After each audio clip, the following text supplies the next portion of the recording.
Marcos 6, del 30 al 44. Y la palabra del Señor dice así.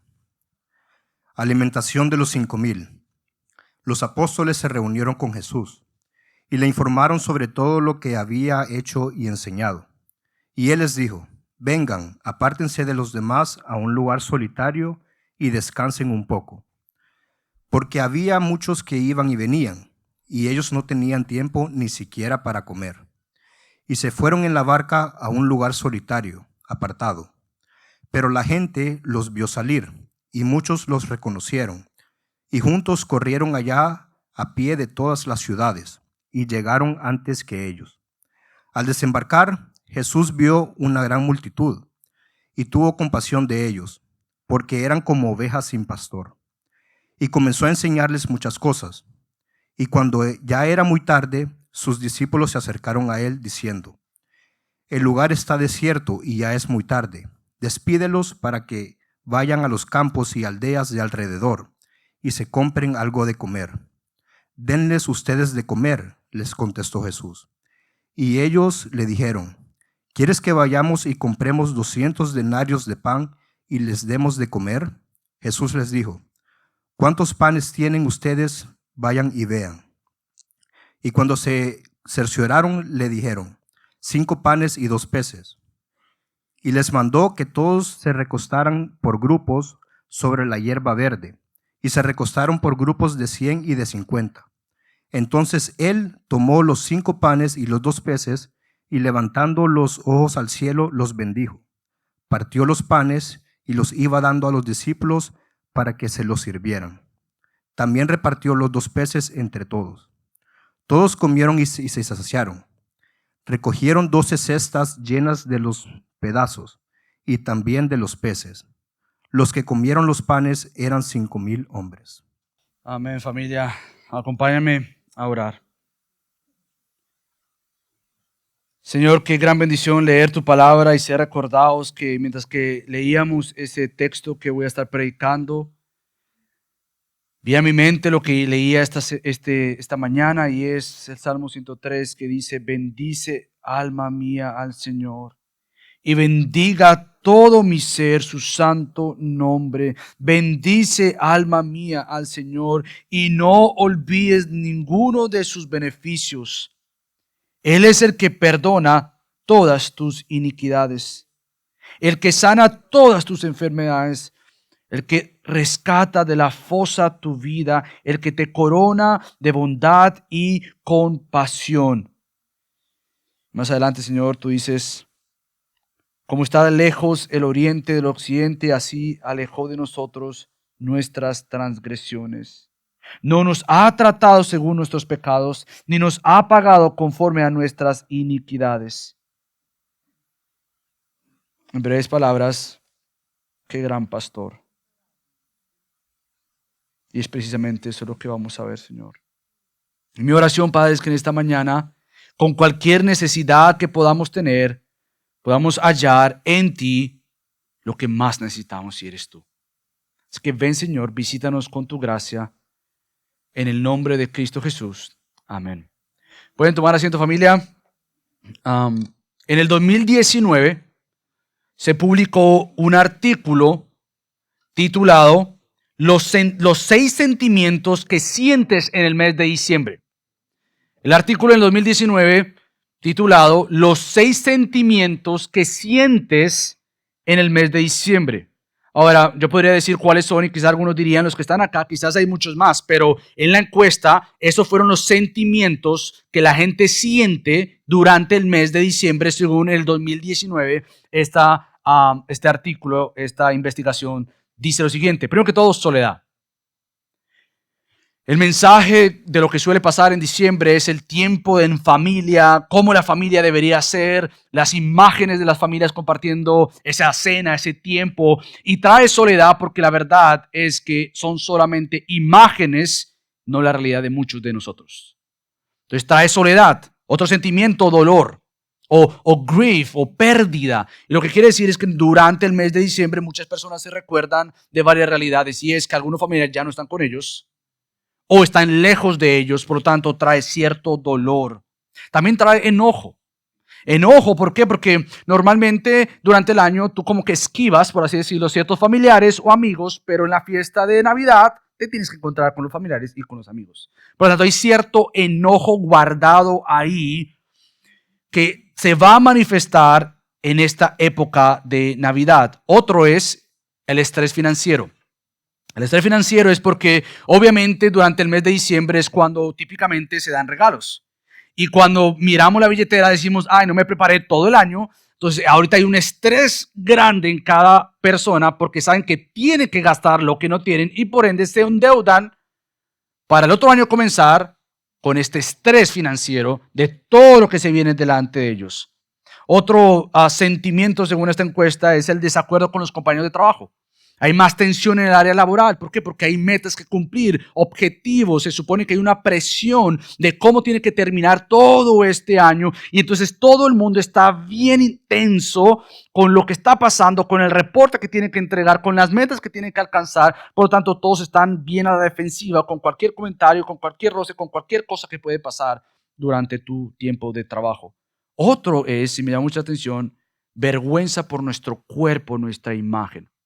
Yo quise leer más un poco de esto y la idea es que obviamente en el mes de diciembre te llenan todas las imágenes del cuerpo que tú no tienes. Del por qué tienes que ir al gimnasio en enero.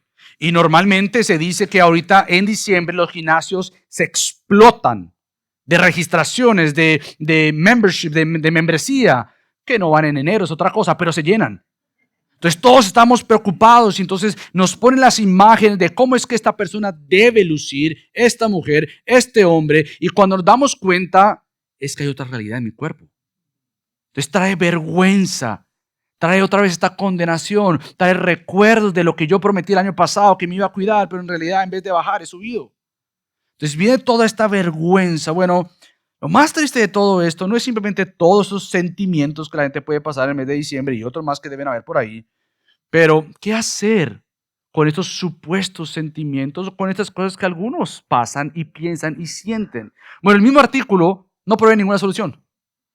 Obviamente cuando yo leí, no es un artículo cristiano, obviamente, pero es algo que la gente consume, ve y busca ver qué es lo que es la solución. Muchos eran las nuevas metas, todo es lo que tú sientes y para salir lo que tú sientes, tú eres capaz de salir de tal sentimiento, cosa que es absurda porque nadie puede salir de esto, a menos de que vayamos a la persona correcta y este es nuestro Señor Jesucristo. Por lo tanto, lo que encontramos en esta mañana es la provisión que ante todo cansancio, todo desánimo, toda tristeza, todo lo que tú puedes estar pasando durante todo este año o más este año, la solución no es una lista de cosas que tú puedes hacer o tienes que hacer. La solución es una persona y es Cristo.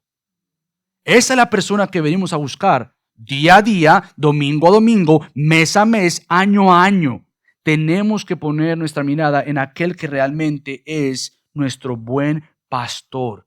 Y como buen pastor que Él es, como nuestro buen pastor, Él tiene tanto cuidado de ti como tiene compasión de ti. Y eso es lo que vamos a ver esta mañana en estos versículos. Vamos a ver al buen pastor, que es Cristo, siendo aquel que cuida, entonces el cuidado del pastor, del versículos 30 al 32, y ya después entonces vamos a ver la compasión del pastor. Entonces dos maneras que vamos a ver a nuestro Señor Jesucristo como el pastor, y voy a mencionar por qué pastor y por qué este énfasis. Quizás para comenzar tú te preguntas, y te haces esta pregunta, ¿en serio? ¿En serio estos versículos que leyó Chafik, en serio estos versículos muestran que lo que yo más necesito está en la persona de Jesús? O sea, ¿en serio? O sea, yo leo esto y yo no me doy cuenta que es Cristo lo que yo necesito. ¿Por qué? Porque quizás tu mirada está en la típica enseñanza de estos versículos y aplicación, y es la multiplicación de los panes y de los peces. Y tú lo único que ves ahí es multiplicación. Y lo único que tú ves ahí es alimentación física, provisión física. O quizás también al ver todo esto, tú ves el milagro, sí, de la multiplicación, pero te quedaste en el milagro y no viste al hacedor del milagro. Hay muchas cosas pasando en este texto que tan familiarizado como lo es un evangelio de Marcos o cualquier otro evangelio que relata la vida de Cristo, lo más seguro es que tú ya has escuchado o leído estos versículos. Pero como lo dije en una predicación anterior, es muy difícil leer un versículo familiarizado y quizás hasta enseñado previamente, perder el punto principal. Te adelanto de una vez, el punto no es la multiplicación. Pero ¿cómo no? Si ahí está la multiplicación. El punto ni siquiera es, vuelvo y te digo, que fueron multiplicados y alimentados 5,000 hombres, sin contar a las mujeres y a los niños. Entonces era mucho más que esto. Hay otro punto muy importante aquí que yo no quiero que tú pierdas de vista, vuelvo y te digo, y el punto de todo esto no es la multiplicación, la alimentación, la provisión física, es la provisión a la necesidad más grande de tu alma y es el descanso de dicha alma. Y el descanso de dicha alma no se encuentra con lo que puedes tener, pero quien Cristo es para tu vida. Por tanto, en esta mañana vamos a ver a nuestro pastor que tiene cuidado de nuestra alma. Cómo es tan intencional para cuidar de adentro, de ahí adentro. Ahora, yo no sé si te recuerdas que nosotros ya vimos esta misión de Jesús a los 12. Esto comenzó en el capítulo 6, versículo 7, cuando entonces Jesús llamó a los 12 y comenzó a enviarlos de dos en dos. ¿Te acuerdas que yo dije la semana pasada que esto era como una pausa? Como que ¿qué tiene que ver el relato de Juan el Bautista con esto? Es como una pausa, Cristo los envía, relato de Juan el Bautista, y ahora sí Cristo entonces regresa a lo que es la historia, o Marcos regresa a lo que es la historia de estos que fueron enviados por Jesús. Entonces ahora la historia comenzó, Cristo enviando, ahora la historia continúa con los discípulos regresando a Jesús para contarles todo lo que ellos hicieron. Yo me imagino aquella tarde, cuando los discípulos regresan donde Cristo, a contarle con detalles qué fue lo que ellos hicieron. Es maravilloso, yo hubiera querido estar ahí. Me hubiese gustado estar y ver la cara de los discípulos cuando hablaban con Cristo. Mira lo que hicimos. Tú no te vas a escuchar, Jesucristo, o Señor, o Rabí, o Maestro. Pedro se puso a hablar como un loco. Y hablaba con todos, no le importó nada. Bueno, Juan estaba más calladito, tú sabes, él estaba ahí como que mirando, observando. Pudieron dar un reporte de absolutamente todo lo que hicieron, con detalles, con historias, con experiencias. Pero algo que me llama mucho la atención es las palabras de Marcos hablando de Cristo como el pastor. Cuando él ve que están cansados, él les extiende una invitación. O sea, pareciera que Cristo no es que no esté interesado en el reporte, porque seguro ya le habían hablado. No es que él esté interesado en enseñarles algo, lo cual le va a hacer. Pero más interesado Cristo está en que sus discípulos, después de esa gran misión, pudieran recordar que lo que los distingue y los marca a ellos no fue lo que ellos hicieron, ni el reporte en sí. Es que Cristo está con ellos. Que lo que más necesita su alma no es ver qué éxito tuvieron o qué fracasos tuvieron o ver el enfrentamiento que tuvieron con algunas personas. Ellos lo que intentaban recordarse en ese momento era la invitación a vengan, apártense de los demás a un lugar solitario y descansen un poco. O sea, Cristo no es un jefe que no le importa quién tú eres o cómo tú estás adentro. Cristo no es el jefe que le importa los resultados. Es decir, mira tus problemas allá, ¿me estás rindiendo o no me estás rindiendo? Cristo no está interesado tanto en el reporte de lo que están haciendo, más de lo que está pasando aquí adentro de ellos. Cristo notó algo que sin ellos quizás decirle, Cristo lo sabía. ¿Saben qué? Ustedes están cansados. Vengan y descansen. Vengan y descansen. ¿Por qué? Porque Marcos nos dice ahí mismo que los discípulos estaban tan ocupados, cansados, que no tenían ni siquiera tiempo para poder comer. Estaban bien ocupados por toda la misión de Cristo, dada a ellos. No pressure, como se dice en inglés, no presión, pero ahora Cristo te envió. Por tanto, veías todo lo que tengas que hacer. Animados estaban, pero estaban cansados. Sin embargo, nuevamente aquí hay algo muy importante y es que la invitación de Jesucristo es a un lugar significativo e importante donde Él quería mostrarse, no solamente a sus discípulos, a sus 12, pero a las multitudes. Cristo les extiende a un lugar, una invitación a un lugar poco común para una invitación como esta, pero bien común para lo largo de la historia de la iglesia, de la Biblia y de donde yo quiero irte a llevar. ¿Qué lugar es que Cristo los invita? ¿Y por qué los invita a este lugar? Bueno, Marcos usa una misma palabra que nuestra versión, por lo menos en la versión de las Nuevas de las Américas, tiene dos traducciones. Lo primero, la invitación es a un lugar solitario, como lo vemos en el versículo 31. Vengan, aparte de los demás, a un lugar solitario. Es la misma palabra que es traducida de igual manera en el versículo 32. Y se fueron en la barca a un lugar solitario, apartado. Pero podríamos perder de vista qué lugar solitario es este. Bueno, una montaña, un lugar con árboles, donde no hay ruido, pero yo preferiría que hubiéramos traducido, como es traducido la misma palabra, en el versículo 35, cuando los discípulos le dicen a él, y cuando ya era muy tarde, sus discípulos se acercaron a él diciendo, el lugar está desierto. Y ya es muy tarde. La invitación de Cristo para estos discípulos es, vamos al desierto. Vamos al desierto. Y aquí es donde nuevamente yo quiero ayudarte a entender que la invitación de Cristo a estos discípulos y a las multitudes es ir a un lugar que trae muchos recuerdos de lo que Dios es y lo que Dios ha hecho, pero ahora demostrado en la persona de Cristo. El lugar es una invitación no solamente a ver la multiplicación, el señorío, el poderío de Cristo en lo que Él podría hacer. Es una invitación nuevamente a recordarles a ellos que el desierto en estos versículos trae memoria del cuidado, la provisión y la protección del Señor para con el pueblo de Israel. Ellos sabían que el desierto les trae eco. Es una enseñanza que ha pasado de generación en generación. No te olvides del desierto, no te olvides del desierto, no te olvides del desierto. Y Cristo toma esta ocasión para llevarlos al desierto. Porque hay algo más que está pasando aquí que una provisión física. Algo más, un cumplimiento mayor está frente a nosotros en estos versículos. Y yo quiero que tú lo veas nuevamente.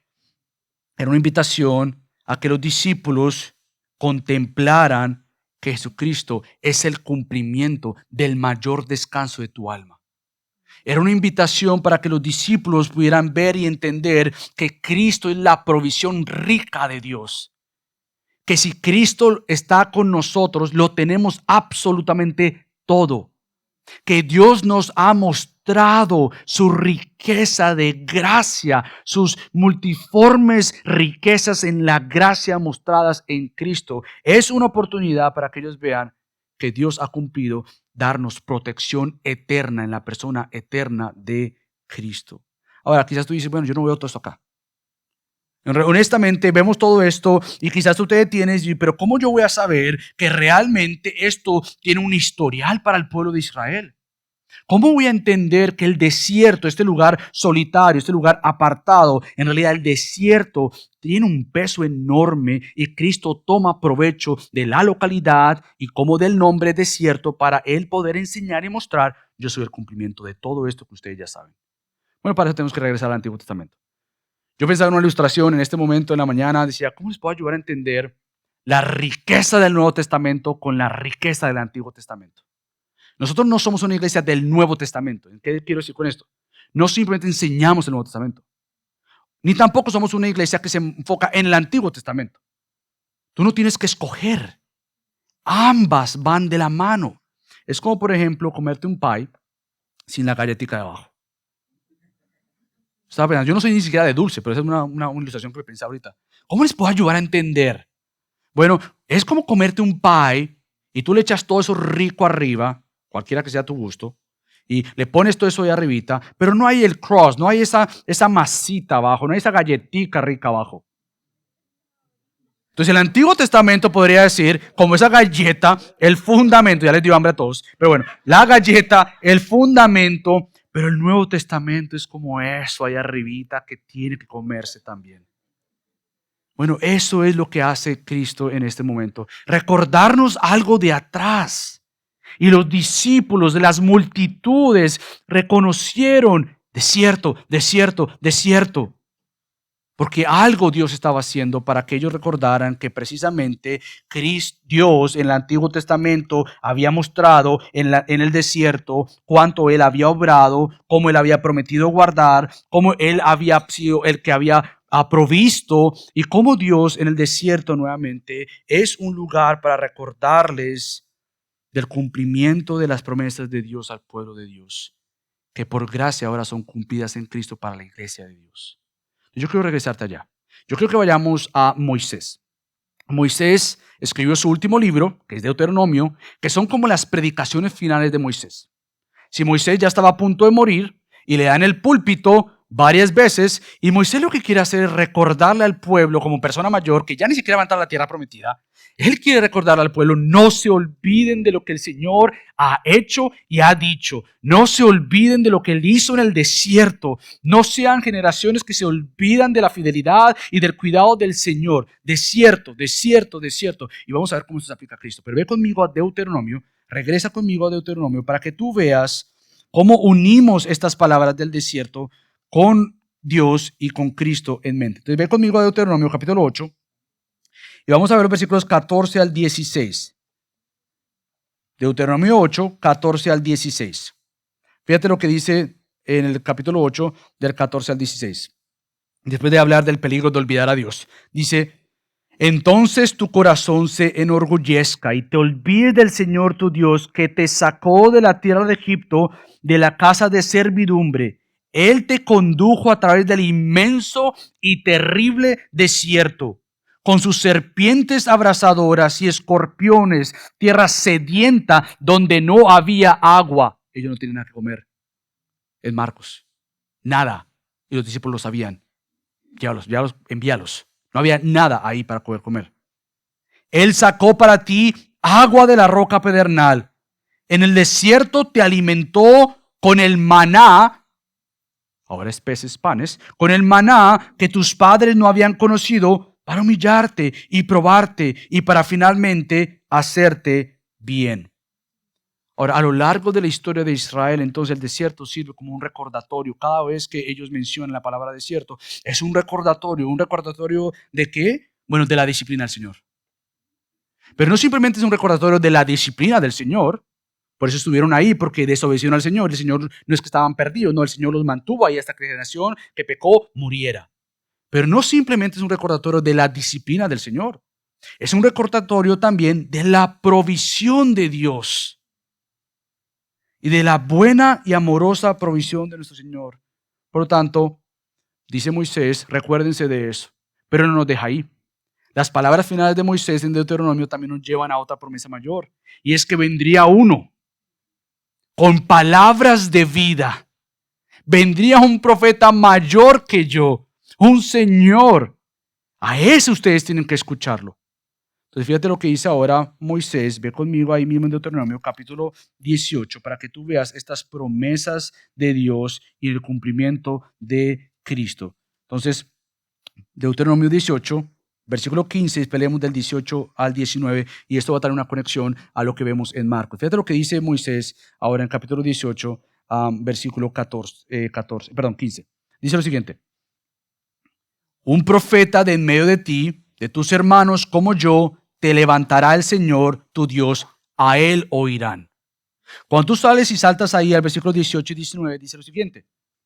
Un profeta como tú te levantaré de entre sus hermanos, levantaré entre sus hermanos y pondré mis palabras en su boca y él les hablará todo lo que yo le mandé. Y sucederá que cualquiera que no oiga mis palabras que él ha de hablar en mi nombre, yo mismo le pediré cuenta. Vendrá un tiempo donde Dios levantaría este profeta, pero más que un profeta como cualquier otro profeta, es el profeta por excelencia y es Cristo. Ahora tú dirás, ¿cómo tú aplicas esto a Cristo? Bueno, bien fácil dejando que la Biblia hable, porque Pedro ya lo hizo. Pedro en el capítulo 3, después de una gran predicación, un sermón, él toma estas mismas palabras en el capítulo 3, versículo 22 al 23, ve a casa y lo lees porque literalmente, si él tuviera una computadora, hizo copy and paste. Él toma lo de Moisés y lo aplica a Cristo. Y la conclusión de Pedro es, ha venido este gran profeta, ha venido este que ustedes han crucificado, es el siervo Jesús. Y estas palabras han sido para quitar la carga de nuestra alma mayor. ¿Y sabes cómo le atribuye la carga mayor de nuestras almas? Él ha venido a quitar nuestras iniquidades. La provisión del gran profeta, la provisión de las palabras del gran profeta son para quitar la carga mayor de tu alma y mi alma. Y no es otra circunstancia en tu vida, es la circunstancia en tu vida y es la carga del pecado. Lo que carga nuestra alma mayor, más que cualquier otra cosa, es el pecado. O por lo menos para el creyente debería ser eso. Que el creyente sabe que lo que carga su alma es lo que yo hago para contra mi Señor, que lo que yo hago en contra de su nombre, lo que yo hago contra su palabra. Por lo tanto, Lo que vemos entonces en estos versículos de Marcos nuevamente es una invitación a recordar el desierto, la provisión del Señor, pero no simplemente en el atrás. Es recordar que el Señor del atrás no ha cambiado y nunca cambiará. Es recordar que el Señor del atrás prometió y ha cumplido. Es recordar que en medio del desierto, aunque no había mucha comida para toda esta gente, estaba Cristo en medio de ellos.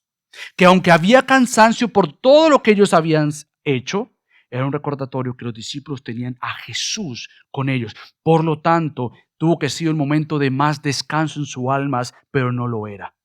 Habían preocupaciones. Y más adelante, en unos domingos, vamos a ver que había hasta incredulidad de parte de los discípulos. Y por eso Cristo los corrige. Porque ¿cómo puede ser posible? ¿Cómo vamos a hacer todo? Todavía estaban como de peso su corazón, de incredulidad. ¿Qué pasó? Bueno, te enfocaste en un milagro sin enfocarte en el Señor que estaba e hizo ese milagro. Por tanto, nuevamente el desierto busca una oportunidad para ellos, para buscar descanso, para buscar refugio en la persona única que te da tal refugio. Así que los discípulos estaban cansados físicamente. El texto ya nos dice eso. Estaban cansados y era obviamente con mucha razón. Estaban cansados por todo lo que habían hecho, pero ellos necesitaban recordarse nuevamente que el descanso que ellos necesitaban no era un cansancio de su cuerpo nomás. No era un cansancio físico. Lo que ellos tenían que recordarse era que en Cristo ellos tienen el descanso mayor de su alma. Por eso es que celebramos que Cristo vino. Porque Cristo vino a darnos el descanso verdadero. Nosotros en la Navidad que celebramos el milagro de la encarnación de Cristo. ¿Cómo puede ser que el que no se cansa, como dice Isaías 40, no duerme, no necesita unas vacaciones, haya venido por gente pecadora y cansada? ¿Cómo puede ser posible que el eterno Dios que creó los cielos y la tierra y te creó a ti haya dicho, tú necesitas descanso para esa alma que te agobia, esa conciencia que te martilla, ese corazón dado hacia el pecado? Tú necesitas que yo venga y haga lo que tú no puedes hacer. Es venir a darte a ti descanso. Él vino entonces para mostrarnos lo que es una vida descansada espiritualmente. Cristo se cansó físicamente. Por eso se durmió en un barco, no tenía dónde comer, mas nunca se cansó espiritualmente. Porque la diferencia de Cristo y nosotros es grande. Cristo con cuerpo como nosotros, se cansó igual que nosotros, dormía como nosotros, comía como nosotros, pero nunca se cansó espiritualmente, porque la condición de un descanso espiritual o un cansancio espiritual es que somos pecaminosos y pecadores. Cristo nunca lo es. Por lo tanto, Él nunca se cansó espiritualmente. Nunca se cansó espiritualmente.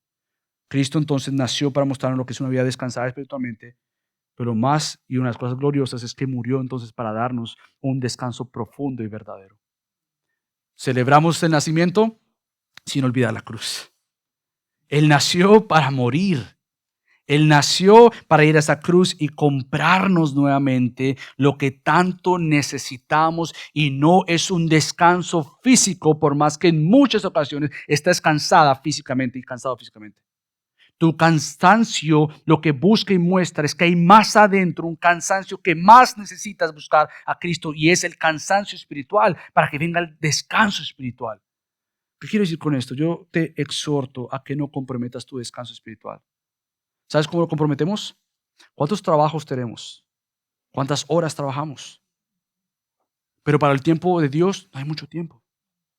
Y tú estás comprometiendo tu salud espiritual, tu congregarte, tu vivir en lo que realmente va a llenarte aquí, con cosas como más trabajo. No comprometas tu vida y tu descanso espiritual con más sueño. ¿Y sabes qué quiero decir con esto?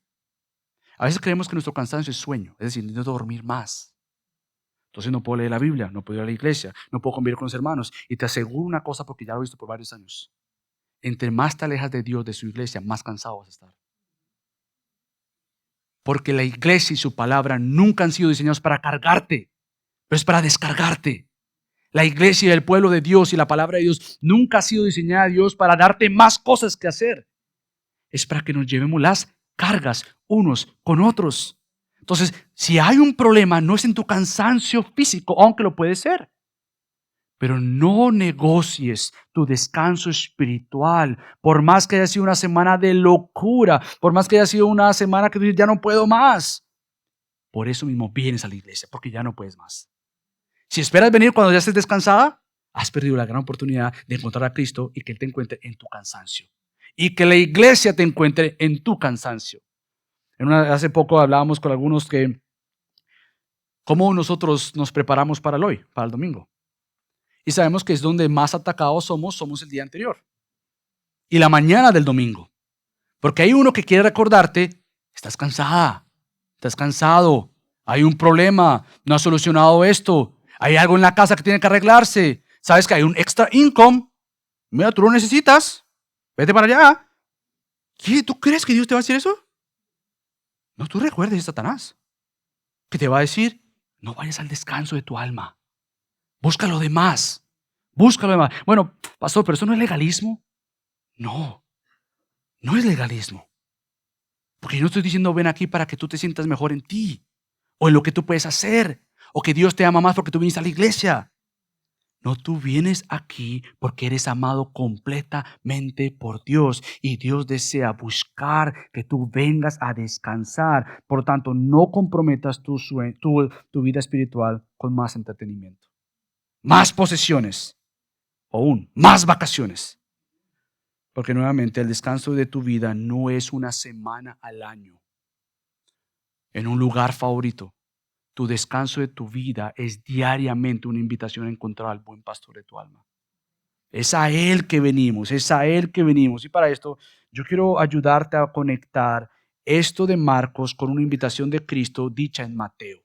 Yo creo que vayas conmigo a Mateo 11, para que tú veas que la invitación que estos discípulos encontraron en este momento en el desierto y las multitudes encontraron en el desierto es la misma invitación que tú necesitas diariamente y yo necesito diariamente. ¿Sabes por qué? Porque fíjate la invitación tan preciosa de nuestro gran Salvador en Mateo 11, del 28 al 30. Mateo 11, 28 al 30 dice lo siguiente. Vengan a mí, todos los que están cansados y cargados, y yo los haré descansar. Tomen mi yugo sobre ustedes y aprendan de mí, que yo soy manso y humilde de corazón, y hallarán descanso para sus almas, porque mi yugo es fácil y mi carga es ligera. Vengan a Jesús. Y tú te preguntas, ¿quiénes? Los que están cansados y cargados. ¿Quién no está cansado y cargado? Cada vez que yo me recuerdo cada mañana, yo me recuerdo este versículo porque es que el cansancio y la carga no es una cada año.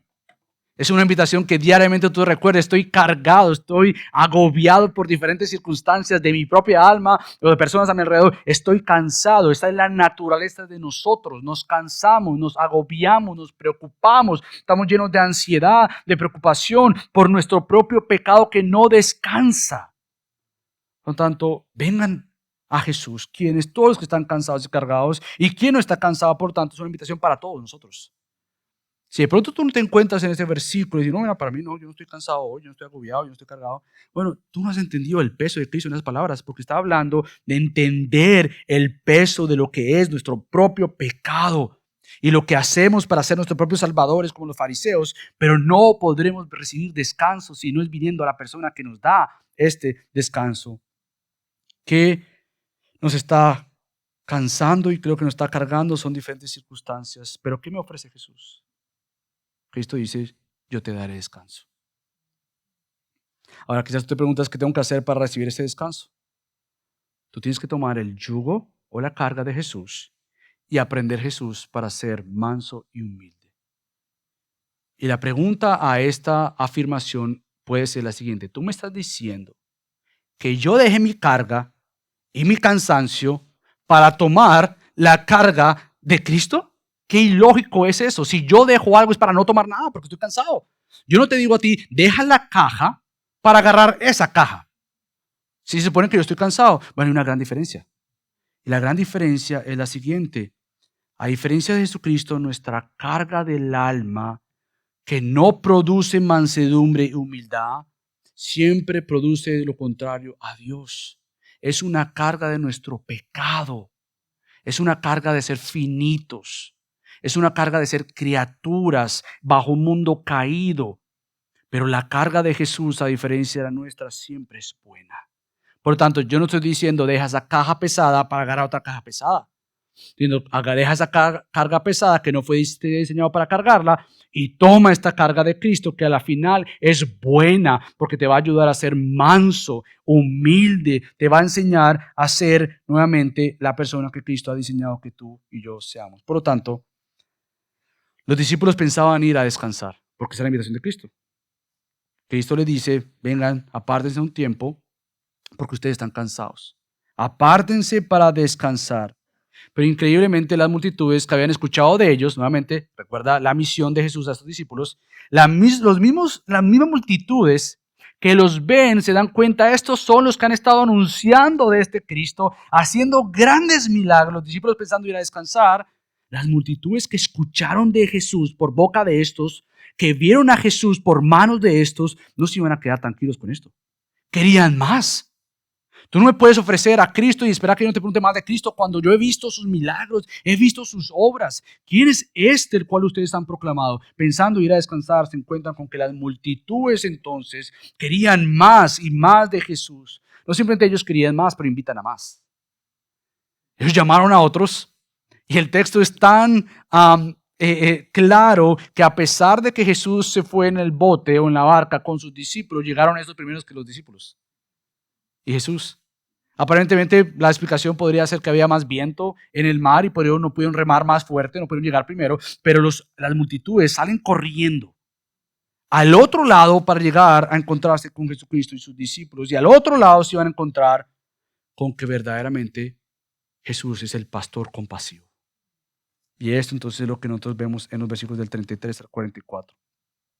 Marco lo primero que exhibe es que Jesús vio una gran multitud.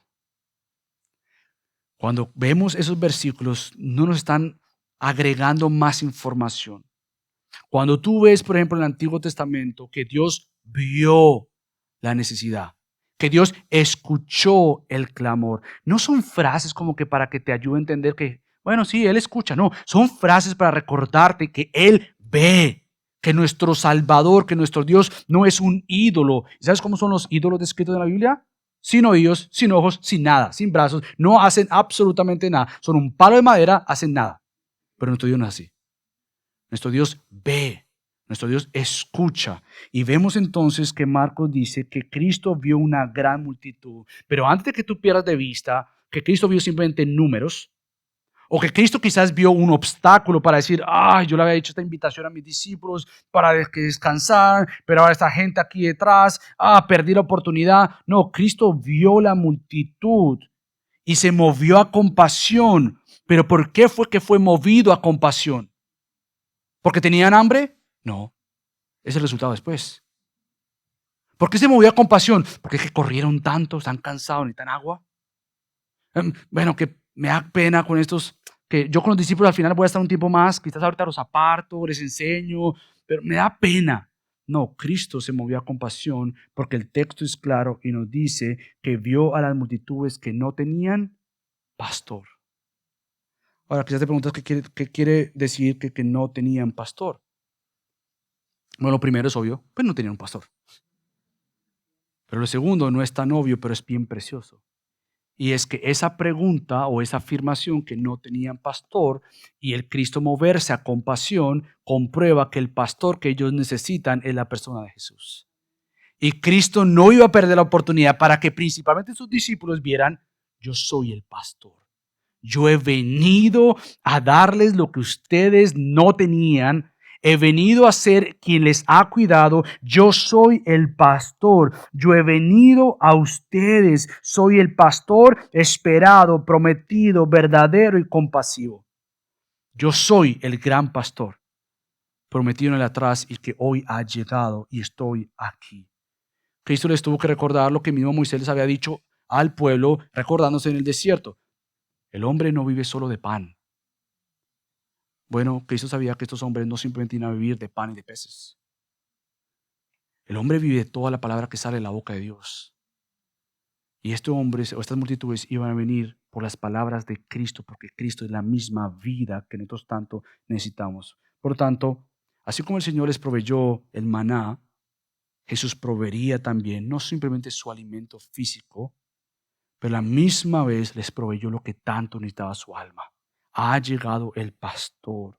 Ha llegado el pastor. Y una de las cosas que es bien curioso es que el texto nos dice, Cristo les hace una invitación a los discípulos, están cansados, llegan todas estas multitudes, los discípulos le dicen, mira, llévalos ya a otro lugar o envíalos porque se está acercando la noche y él seguro tiene niños, esposas, llévalos ya a un lugar para que ellos puedan comer. Están cansados los discípulos y Cristo les dice, ustedes deben de comer.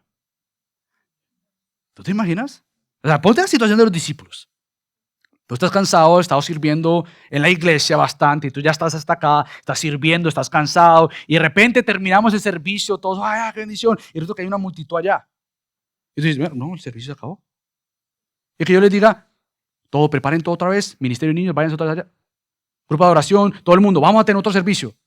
Y dices, espérate, pero, no, que vienen el otro domingo. O sea, yo ahorita tengo planes, menos mal uno va a ir a la final del mundial, que todos vamos a grabar el mundial el próximo domingo para irlo a ver después. No, estoy cansado. ¿Cómo vamos a hacer esto? ¿Cómo vamos a hacer eso? Estamos cansados. Yo me imagino la reacción de algunos discípulos. ¿Tú te imaginas la reacción de Pedro? Espérate, Jesús, primero que todo, tú nos invitaste ahorita a descansar, no a laborar. Tú nos extendiste una invitación a descansar. Te dijimos, o bueno, no te dijimos, tú te diste cuenta que estamos cansados, no hemos comido. ¿Y tú nos estás diciendo que ahora nosotros les demos de comer a toda esta gente? Yo me imagino la reacción de Juan, de Mateo, de Bartolomé, de Tomás y ni hablar de Judas. Ese yo diría, jamás voy a sacar el billete que tengo guardado para darle a toda esta gente. Y su respuesta misma es una respuesta indiferente e irrespetuosa a Jesús y de incredulidad que vamos a ver en unos domingos, porque Cristo los corrige. Cristo podría decir, ellos le están diciendo, Jesús, espérate, para entenderte de verdad, tú nos estás diciendo que tomemos todo el dinero de un salario anual para que nosotros le demos comida a esta gente. Primero que todo es una cantidad de dinero que ninguno de nosotros tenemos acá. Tú no estás diciendo que podamos tomar el salario de todo un año y compremos pan y peces. Bueno, obviamente, Cristo sabía que en ellos mismos no se encontraba la provisión. Cristo sabía que era imposible que con lo que ellos tenían iban a multiplicar y darle a toda esta gente. No simplemente no tenían lo suficiente en pan y en peces, pero tampoco tenían lo suficiente como para ir a lugares más cercanos y comprar la cantidad de pan y de peces. Era imposible. Nadie tenía ese dinero. Bueno, la respuesta entonces estaba que no era en base a sus habilidades o capacidades. La respuesta estaba en que frente a ellos tenían 5 panes, 2 peces, pero en las manos del poderoso, sabio, soberano, compasivo y gran pastor. El punto eran los 5 y los 2. Los 5 panes y los 2 peces. El punto era en qué manos estamos nosotros. ¿En qué manos tan grandes y tan sabias y tan soberanas que ya hemos visto, pero somos tardos para aprender, somos tardos para recordar, porque ante nosotros solamente está la preocupación o lo que no tenemos, pero se nos escapa de vista que las manos del fuerte nos sostienen? Y Juan 10 dice, están en mis manos, en las manos de mi Padre, y nadie los arrebatará de ellas. Mateo dice, ¿por qué se preocupan de qué van a comer mañana? ¿No entienden? Vean a su alrededor. ¿Quién de ustedes va a agregarle un día más a su día? ¿Qué se preocupan? ¿No en las aves? ¿Que Dios les provee? Recuerden a quién tienen, a Cristo frente a ustedes. Y el buen pastor entonces toma liderazgo, que es algo precioso que estaba aprendiendo más de Cristo. Él los ordena a todos. Y dice, acuéstense, siéntense todos. Siéntense en grupos de 100, de 50, y estando en el desierto con hambre, cansancio y sin nada, estaban en el desierto con aquel que da descanso, provisión y seguridad. En vez de pensar y decir, bueno, es que obviamente cómo no iba a dar pan si mira esta panadería ahí. Que no había una panadería, no había nada cerca. El desierto, solo, solitario, no había absolutamente nada, pero nuevamente tenían ahí a aquel que con tan solo agarrar esos panes y esos peces los iba a levantar con su mirada al cielo y decir, Padre, glorifícate. haz conforme lo que tú has prometido hacer. Y el Padre, de una manera maravillosa, milagrosa, sobrenatural, multiplica lo que Cristo había entregado al Padre y comienza a repartirlos a aquellos discípulos cansados para que hagan el trabajo. Es increíble. Cristo no dice, bueno, mis discípulos están cansados, yo ya hice el pan, ya hice los peces, por favor, la mesa para los discípulos. Y ustedes allá tantos, vengan uno representando a su mesa. No, ustedes, mis discípulos, vayan y llenen a esta gente. Ustedes que van allá tienen que aprender lo siguiente. Y es que el cansancio tuyo no limita cómo Dios te quiere usar.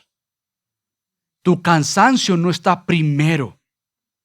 A diferencia de los discípulos, Cristo aún cansado, sin dormir, con hambre, siempre pensaba en la necesidad de los demás. Cristo y los discípulos tuvieron que aprender, prácticamente los discípulos, Cristo no, pero los discípulos, que yo no sirvo cuando tengo fuerzas.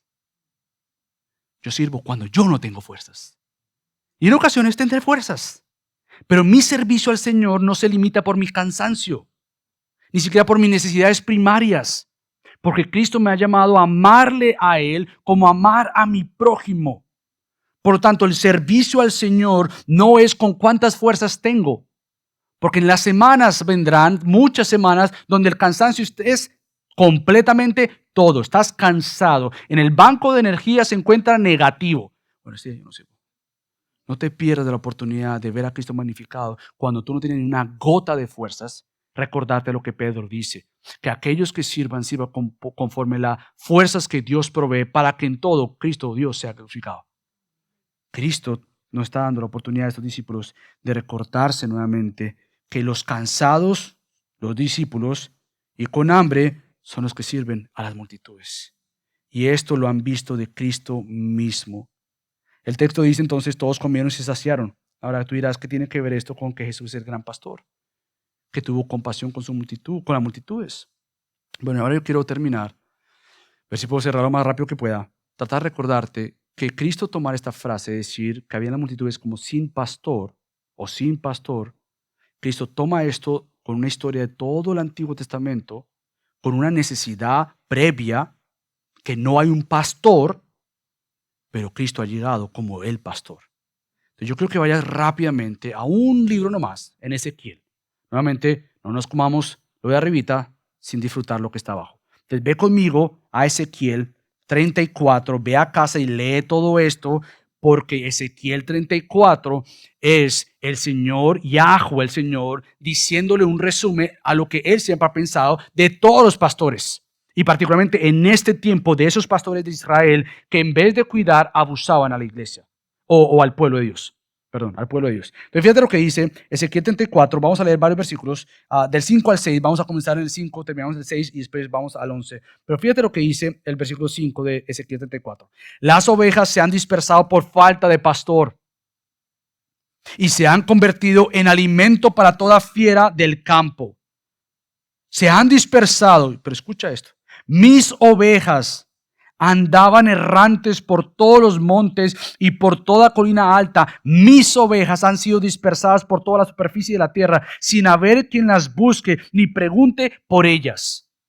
Ezequiel 34, ahora mira lo que dice el versículo 11 y 12.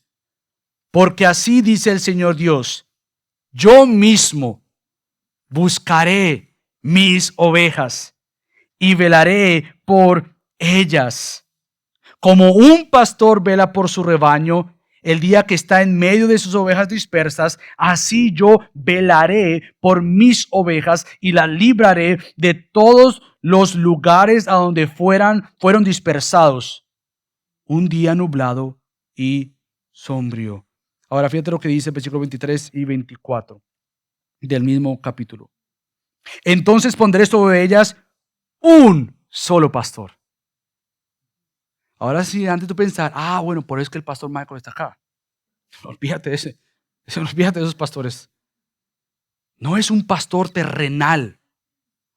Porque ahí mismo es especificado quién era este pastor que vendría. Entonces pondré sobre ellas un solo pastor que las apacentará, mi siervo David. Y no pienses en el rey David. Piensa en que el rey David era una indicación del rey Jesús que vendría. Era el Rey Jesús. Él las apacentará y será su pastor. Entonces yo, el Señor, seré su Dios y mi siervo David será príncipe en medio de ellas. Escucha esto. Yo, el Señor, he hablado. Otra cosa, o otra manera de decirlo es, yo he firmado esto. Y cuando yo firmo algo, yo digo algo, se va a hacer. Porque mi palabra va a ser cumplida, va a lograr lo que se ha propuesto. Yo haré tal cosa. Ahora ve conmigo a Ezequiel 37 y ya para ahí vamos cerrando con esto. 37, 24 dice lo siguiente. Mi siervo David será rey sobre ellos y todos ellos tendrán un solo pastor. Andarán en mis ordenanzas y guardarán mis estatutos y los cumplirán. Cristo ve a la multitud y dice, no tienen pastor. No tienen pastor. Pero ha llegado el pastor. Ha llegado el pastor. Y yo sé que si tú estás familiarizado con la Biblia, te estás preguntando, ¿cuándo va a hablar de Juan 10? ¿Cuándo va a hablar de lo que Cristo ha dicho en Juan 10? Bueno, te lo voy a mencionar ahorita mismo. Juan 10 como el cumplimiento de todo esto. Porque Cristo ha dicho en Juan 10, yo soy el buen pastor. El buen pastor da su vida por las ovejas. Yo soy el buen pastor. Conozco mis ovejas y ellas me conocen. Doy mi vida por las ovejas. Tengo otras ovejas que no son de este redil, hablando de esos discípulos, de esos primeros, y pensando en ti y en mí. Y dice, tengo otras ovejas que no son de este redil, a esas también voy a intentar. Voy a ver si ellas quieren. Olvídate de ese pastor, que ese no es el pastor Cristo. Yo debo traerlas. Y ojalá me escuchen. No, y oirán mi voz. Y serán un rebaño con un solo pastor. Las multitudes en este instante sin pastor, los discípulos con el pastor, pero no se percataban de quién era este gran pastor, tuvieron que entender y ver a Cristo y decir, este es el gran pastor que tanto necesitamos y que tanto necesitamos. Él es, por lo tanto, tú tienes que reconocer como creyente o aún no como creyente que solo hay un pastor. Que solo hay un pastor que dio su vida por sus ovejas, que te rescató, que te compró y que te invita, no simplemente hace 20 años que recibiste a Cristo o hace 5 años, que te invita diariamente a ver que a pesar de tu experiencia del mes, del año, del día, tú puedas venir a descansar en las manos del gran pastor. Y quizás también te recuerdas de otro salmo muy conocido, Salmo 23. ¿Cómo puede ser que en el desierto Cristo los hizo sentar en la grama, en la hierba? Pero era una indicación que aún en el desierto Cristo es capaz de hacer cosas que tú dices, ¿cómo puede ser posible que en la situación que yo esté, Cristo haga tal cosa? Él es tu pastor. Y Él hará lo que Él tenga que hacer para traerte descanso a la situación en la cual tú te encuentras, pero en base al descanso que ya experimentas. ¿Cuál es? El descanso de tu alma, que ha sido perdonado, ha sido lavado y por lo tanto no corras buscando lugares de descanso donde Jesús no está, porque te aseguro que te dejarán más cansado. No busques promesas de reposo que Jesús no ha dicho, porque te aseguro que te dejarán bien preocupado. No inviertas tu vida en lugares que son verdes por un tiempo. Busca el pasto verde que es eterno, porque en lugares de verdes pastos el gran pastor te hace descansar y junto a aguas de reposo te conduce. Que estos días, estas fechas, juntos vengamos a aquel que tiene cuidado y compasión de nosotros, y es Cristo. Acompáñame a orar. Padre, Señor, te damos tantas gracias por el gran buen pastor. Gracias por todo lo que hiciste, pero más porque lo que hiciste, gracias por ser tú, Cristo. Gracias por saciarnos más que físicamente, espiritualmente. Y recordarnos que es bueno decir, vengan y prueben que yo soy bueno. Entonces, te damos tantas gracias por tu cuidado. En el nombre de Cristo Jesús. Amén.